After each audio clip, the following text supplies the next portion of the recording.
Mesdames et messieurs, bonsoir et merci de suivre cet entretien de la semaine. Ce numéro reçoit aujourd'hui un homme politique nigérien, Dr Adal Roubeïd. Il est président du mouvement démocratique pour le renouveau M2R Tarna. Il est porte-parole du Front des partis non affiliés pour l'alternance démocratique au Niger, FPNA. Il fut candidat aux élections présidentielles 2016. Avec lui, nous allons effectivement échanger sur la situation sociopolitique qui prévaut actuellement dans notre pays. Monsieur le Président, bonsoir et merci de nous recevoir chez vous. Merci. Alors, il faut rappeler effectivement que votre parti est le seul parti, en tout cas, qui a quitté la mouvance présidentielle au bout de 8 mois. Vous aviez soutenu le président Issifou, justement, au deuxième tour de l'élection présidentielle, mais vous avez choisi de claquer la porte pour des raisons que vous aviez effectivement évoquées. Alors, de cette date à aujourd'hui, vous suivez quand même la gestion sociopolitique de ce pays. Aujourd'hui, quel résumé pouvez-vous nous faire justement de votre observation de la scène politique? Il faut dire que depuis notre départ, les raisons qu'on avait évoquées lorsque nous avions claqué la porte à la mouvance présidentielle, ces raisons se sont révélées être tout à fait justes parce qu'on avait annoncé, on avait dit que le président s'était entouré d'hommes et de femmes qui ne semblaient pas porter le Niger dans leur cœur, mais plutôt dans une logique de corruption et de l'impunité, et qui n'était pas exactement ce qu'il fallait pour ces pays qui devaient affronter un cycle, en tout cas une crise économique déjà régionale, voire mondiale. Et la manière dont le président Issoufou s'était fait entourer par un gouvernement déjà pléthorique, mais également d'un gouvernement essentiellement de récompenses plutôt que de compétences, a prouvé ce qu'on avait dit, c'est-à-dire qu'on va se retrouver dos au mur, c'est-à-dire qu'on allait se retrouver dans une impasse à plusieurs niveaux, une impasse politique, une impasse économique, une impasse sociale. Et malheureusement, c'est à quoi nous assistons aujourd'hui. Et c'est très malheureux parce que ça signifie que ce qu'on avait, l'alerte qu'on avait faite n'avait pas été entendue par le président Issoufou, et c'est tout à fait regrettable. Aujourd'hui, vous venez de le dire, en tout cas, nous vivons une situation économique en tout cas difficile, tout le monde l'a reconnu. Aujourd'hui, vous pensez que cela serait lié à quoi? C'est à la malgouvernance, c'est-à-dire le fait que le pouvoir en place n'a pas pu mettre la compétence au devant, mais une logique partisane dans laquelle l'administration est totalement paralysée par la politique. Et c'est extrêmement dangereux, puisque nous nous retrouvons finalement dans une administration où ce n'est pas la compétence qui prime, mais l'obéissance à un maître, l'obéissance à un parti. Et dans un pays qui a encore à se construire en tant que nation, ce n'est pas de cela dont nous avons besoin. Aujourd'hui, les résultats sont là. Le FMI ne tolère plus, en tout cas, à ce que notre pays prennent le plus petit des crédits au niveau international. Ça signifie qu'on va être asphyxié. Et c'est le cas, ce que les Nigériens ressentent aujourd'hui. C'est un pays qui n'a plus la capacité, qui n'est plus solvable. Et voilà qu'on veut également à ce que ces Nigériens, cette population déjà exsangue, puissent payer ou en tout cas subir une pression fiscale de plus en plus importante. Tout ceci s'explique par la malgouvernance, par la culture de l'impunité qui a atteint des niveaux jamais atteints dans l'histoire de ces pays. Mais également, encore une fois, le fait qu'il y ait eu des investissements qui étaient faits dans des directions fantaisistes nous a amenés dans une situation aujourd'hui d'impasse. Et c'est tout à fait regrettable. Vous parlez d'investissement fantaisiste pendant qu'on parle de projets de modernisation justement du Niger, de projets en tout cas de développement. En quel sens vous entendez justement ces investissements fantaisistes? Ces investissements fantaisistes sont ce que tout le monde voit, c'est-à-dire des investissements essentiellement de prestige, qui consistent par exemple à construire avec du béton et avec en tout cas des infrastructures comme les échangeurs, au lieu d'assainir la ville de Niamey. C'est un exemple parmi tant d'autres. On aurait dû investir cette somme d'argent pour assainir les rues déjà existantes de la ville. La preuve, les récentes intempéries ont prouvé la contradiction flagrante de ces investissements qui ne sont pas absolument, qui ont prouvé la limite en tout cas de la pertinence de ces projets et bien d'autres. Monsieur le Président, votre parti, le MDR Tarna, a quitté la mouvance présidentielle. Aujourd'hui, votre parti, en tout cas, fait partie des premiers partis qui ont créé ce fonds, n'est-ce pas, dit des partis non affiliés pour l'alternance démocratique au Niger. Alors, qu'est-ce qui vous a motivé, qu'est-ce qui a motivé justement votre parti à adhérer à ce fonds-là? La raison fondamentale, c'était qu'en quittant la majorité présidentielle, il fallait observer la scène politique nationale et pouvoir garder une certaine autonomie de pensée, un certain libre arbitre. Et nous avons pensé que renforcer les partis non affiliés, donc qui n'appartiennent pas à l'opposition classique, offrirait aux Nigériens cette troisième voie, tant attendue, une troisième voie faite d'hommes qui n'ont rien à se reprocher, qui sont capables de dire à M. Issoufou que voici ce qu'il y a comme corruption et que ceci est inacceptable. Et nous en avons la capacité parce que nous ne nous reprochons rien et qu'il est impossible qu'une enquête ou qu'un dossier puisse nous faire taire parce que ce genre de dossier n'existe pas. Et nous avons pensé que dans les partis non affiliés qui n'ont pas en tout cas les mains liées par une quelconque forme de collusion avec le pouvoir, puisse donner aux Nigériens la capacité d'espérer qu'au Niger, il y a une autre voie qui n'est pas cette dichotomie à laquelle on a assisté et qu'on avait évoqué la toute première fois qu'on s'était vu, c'est-à-dire que les Nigériens ont le droit de choisir une autre voie que celle prédéfinie par une majorité et une opposition. Monsieur le Président, parlons du dialogue politique. Aujourd'hui, il y a des observateurs, en tout cas de la scène politique, qui pensent que le dialogue politique au Niger serait en panne, que la classe politique, en tout cas nigérienne, ne s'entend pas sur beaucoup de points aujourd'hui. Est-ce que vous êtes de cet avis? Tout à fait, tout à fait. La première, en tout cas les premiers signes de cette léthargie du dialogue, voire de la mort du dialogue politique, c'est le fait que depuis presque un an, le Conseil national du dialogue politique, un instrument national qui s'inspire de notre culture du consensus, ne s'est pas réuni. Et étrangement, le pouvoir en place a quand même décidé de faire cavalier seul, de convoquer une révision de la Constitution, de la faire passer au niveau de l'Assemblée, de nous retrouver avec un code électoral qui a engendré, en tout cas, qui a produit une CENI et une composition de la CENI qui ne reflète absolument pas la pluralité des opinions. Donc voilà un régime qui fait cavalier seul et nous avons une opposition classique qui ne reconnaît absolument pas ce qui est en train de se faire. Et il faut reconnaître aujourd'hui que la position de l'opposition n'est plus si isolée que ça.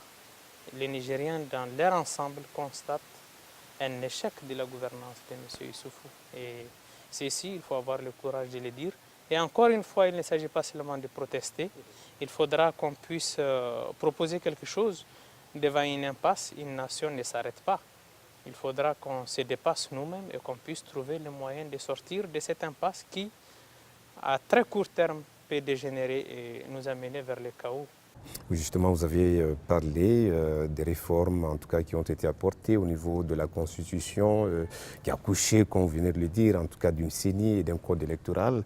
Les arguments, en tout cas, que le pouvoir a fait valoir, effectivement, pour procéder à cette réforme-là ou à ces réformes-là, c'est de réparer, en tout cas, les failles qui ont été relevées au cours des élections passées.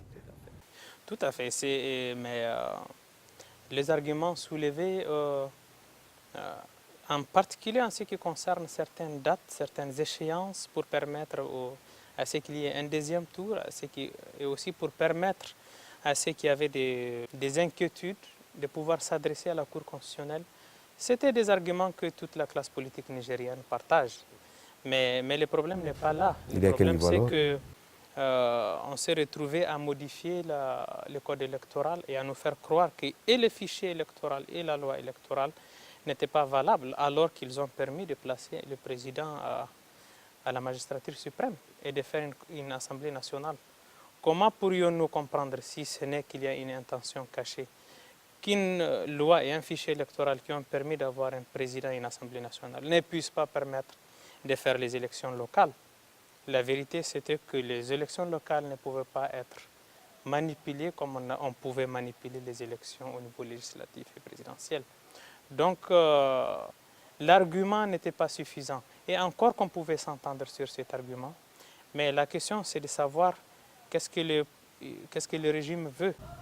En faisant cavalier seul, il crée les conditions de l'impasse politique et c'est très malheureux. Quand vous dites l'intention cachée, l'intention peut-être pas délibérée derrière ces réformes-là, à quoi faites-vous allusion par exemple? J'ai fait allusion au fait que le régime actuel a l'intention de pouvoir maîtriser la voix du peuple aux prochaines échéances électorales. L'avenir nous dira. Je pense qu'il y a des intentions, nous ne sommes pas médiums, donc nous verrons.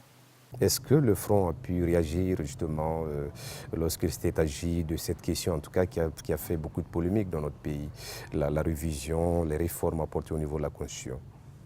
Nous avons réagi assez fortement, en particulier sur le fait que la CENI serait composée de la majorité du pouvoir, sans associer les partis politiques non affiliés, ce qui est en soi une négation de notre droit d'avoir une autre option, alors que la Constitution garantit la Charte des droits de l'homme dans laquelle l'article 20 assure que tout être humain, en tout cas en particulier au Niger, tout Nigérien donc, a le droit de choisir l'association à laquelle il veut adhérer. Donc en créant deux blocs, ou l'opposition ou la majorité, il y a un droit fondamental qui a été violé et nous allons faire les recours nécessaires. Voilà. Monsieur le Président, il y a quand même une actualité, en tout cas qui est mondiale, qui se rapporte à la lutte contre la migration illégale aujourd'hui, qui préoccupe tant l'Occident que l'Afrique. Vous avez suivi dernièrement, il y a eu un sommet extraordinaire, un mini-sommet extraordinaire qui a été convoqué par le président français Emmanuel Macron, un sommet auquel, en tout cas, notre président a participé, Issifou. Vous avez vu effectivement que le Niger est très engagé dans ce combat. Alors aujourd'hui, quelle perception vous avez de la lutte contre la migration illégale? Nous avons suivi effectivement l'actualité récente, mais ces problèmes de migration, qui n'est pas un problème d'aujourd'hui, montrent la limite de certaines gouvernances. Et lorsque l'Union européenne en général, mais également la France en particulier, s'en préoccupe, c'est tout à fait normal. Pour la France, c'est une question de politique intérieure. Ce que nous regrettons, c'est qu'on puisse, en particulier lors de ces derniers sommets, décider à notre place le dossier de ceux qui prétendent aller en Europe, en tout cas puisse passer au niveau, par exemple, d'Agadez, et qu'on puisse juger qui est partant, qui ne l'est pas pour l'Europe. Il y a un problème assez grave dans cette façon de poser le problème. Nous nous retrouvons, les Niger, et en particulier Agadez, se retrouvent à payer le prix de la malgouvernance de l'Afrique subsaharienne parce qu'il y a un appel d'air qui fera que toute personne qui voudrait aller en Europe, on lui donne rendez-vous à Agadez. Et la ville historique et culturelle d'Agadez, qui est également un patrimoine de l'humanité, ne saurait survivre devant un tel flux migratoire qui n'est plus un flux migratoire de passage. Agadez est une ville de carrefour, donc de passage. Mais on va décider de transformer la ville d'Agadez en un immense centre. À la limite, c'est un Guantanamo à ciel ouvert, dans lequel de rétention des migrants finalement. Absolument, et dans lequel on va filtrer qui peut aller en Europe, qui ne peut pas. Nous estimons que c'est de l'avis de la plupart des élus d'Agadez que nous avons l'habitude de consulter et de la population. Ils ne sont absolument pas d'accord avec cette façon de poser le problème de la migration. Et encore une fois, le problème est mal posé. Surtout la région d'Agadez s'estime payer le prix d'une malgouvernance, encore une fois, de beaucoup de pays subsahariens. Et ce n'est pas juste. Et encore une fois, nos frères et nos compatriotes, j'allais dire, de l'Afrique de l'Ouest, n'ont pas à payer ces prix à Agadez. C'est-à-dire que nous sommes dans la CEDEAO, et il est très délicat d'un point de vue de la justice, en tout cas, et du droit, à devoir bloquer un Sénégalais dans la ville d'Agadez, alors que c'est son plein droit d'y être. Et l'arrêté est un procès d'intention. nous estimons qu'en tout cas, choisir la ville d'Agadez pour abriter ces centres de rétention, pour savoir qui a le droit, qui n'a pas le droit d'aller en Europe, Agadez ne doit pas payer ces prix. On sait que Agadez, la ville d'Agadez en tout cas, est une ville de transition. Alors aujourd'hui, quand vous dites que le problème est mal posé, selon vous, comment il aurait pu être posé ce problème finalement? Il aurait pu être posé déjà en consultant la population et ses élus, ce qui n'a pas été le cas. La population d'Agadez voit les problèmes sous un autre angle, sous un angle d'occupation, sous un angle encore une fois de payer les prix. Et pour revenir au régime actuel et à Issoufou, il avait promis énormément à la ville d'Agadez, en tout cas à la région d'Agadez, en particulier la reprise de la voie dite de l'uranium, donc la route Tawa-Arlit RTA, qui n'a jamais été reprise. Et ceci est resté en tout cas dans la gorge de la région d'Agadez comme une promesse qui n'a pas été tenue.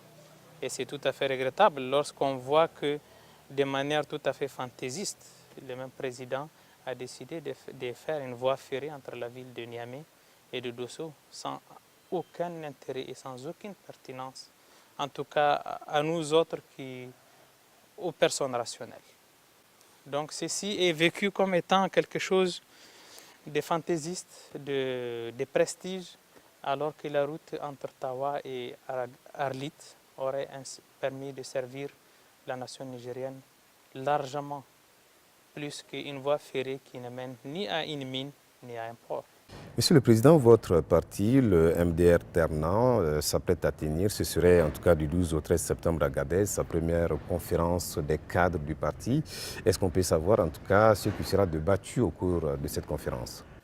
Le MDR Ternant, dans sa politique en tout cas de concertation, a décidé d'organiser à Agadez sa première conférence des cadres, qui devrait débattre d'abord sur la stratégie adoptée par les partis et aussi tirer les leçons de ces 2 années d'existence, mais également pour débattre sur des questions d'actualité, en particulier la sécurité dans l'espace sahélo-saharien, mais également la question migratoire, qui à notre niveau occupe une place importante parce qu'elle relève encore une fois de la faillite de nos États, qui laisse notre jeunesse la plus ambitieuse prendre la route d'un exil parfois semé d'embûches. Donc toutes ces questions seront débattues lors de notre conférence des cadres et nous pensons que des solutions, des propositions pertinentes en découleront pour que le jour où les décisions seront prises par notre parti dans ces pays, qu'on puisse appliquer des réponses pertinentes, en tout cas des réponses qui tiennent compte de la réalité sociopolitique de notre nation. La question de la sécurité, en tout cas dans l'espace sahélo-saharien, est une préoccupation de l'heure, notamment la lutte contre le terrorisme qui sévit justement dans cet espace-là. Comment voyez-vous la solution à ce problème? Et encore une fois, lorsque cela sera débattu, il y aura encore une réponse plus globale, mais dans un premier temps, nous pensons que répercuter uniquement les solutions proposées par les nations occidentales n'est pas la réponse appropriée. Il faut tenir compte des raisons profondes qui font que la jeunesse africaine en général, mais dans un certain nombre de nos frontières, pourquoi la jeunesse de ces pays répond-elle aux sirènes de l'extrémisme? Nous, dans un premier temps en tout cas, sommes sûrs que ces raisons sont sociologiques, sont économiques, sont dues à une jeunesse qui n'a plus de référence de l'excellence. Donc finalement, elles répondent à la facilité qui consiste à pouvoir espérer un lendemain meilleur dans un autre monde, au lieu de construire la vie dans laquelle nous sommes. Donc tout ceci montre en tout cas notre attachement à trouver au terrorisme une réponse africaine et non pas une réponse calquée dans les chancelleries occidentales.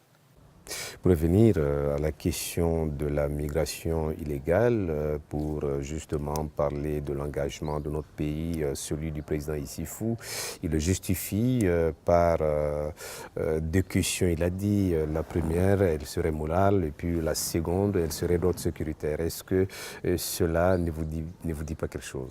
En fait, nous attirons notre attention, en tout cas l'attention de nos partenaires européens, quant à la culture de la rente financière dans laquelle se retrouve la question migratoire. Très souvent, on offre à l'Occident, on offre à l'Europe des recettes miracles pour gérer la migration qui, encore une fois, faut-il le rappeler, n'ont aucun impact sur les migrants et se retrouvent totalement siphonnés par des voies qui ramènent encore le sujet de la corruption qui gangrène ce genre de procédures.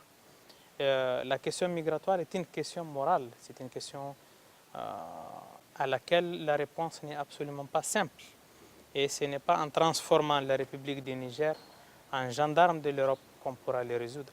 C'est qu'il faut comprendre la migration, surtout lorsqu'elle est volontaire. Ici, nous avons affaire à des personnes qui ont décidé de chercher le bonheur ailleurs.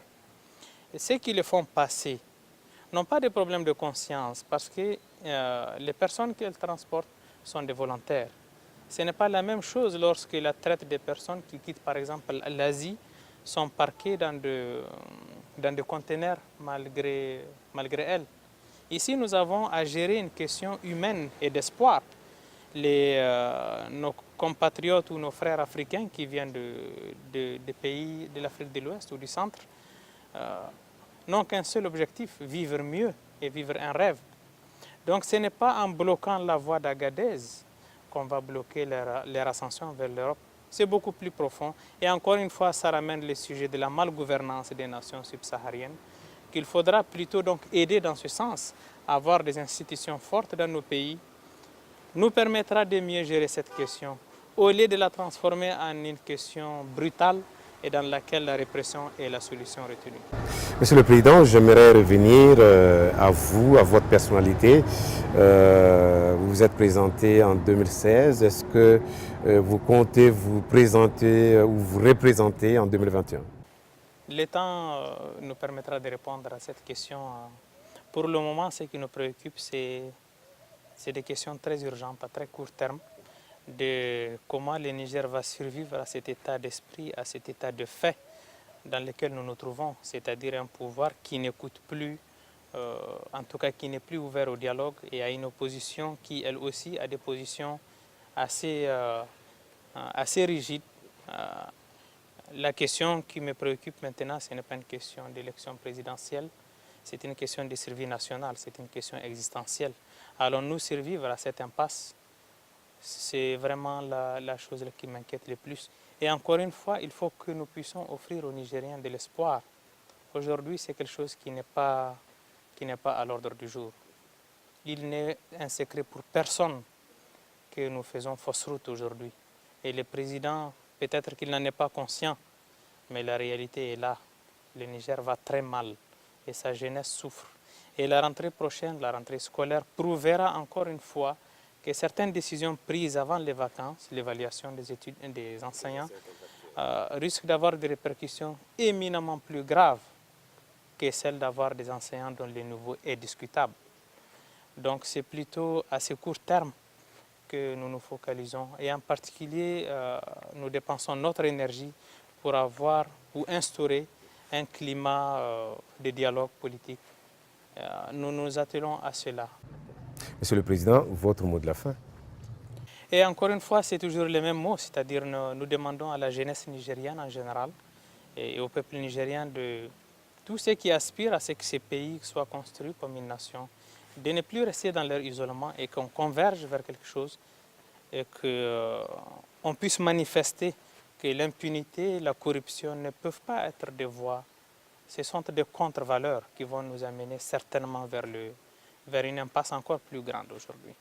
Et donc, c'est au peuple de changer s'il veut que la nation bouge.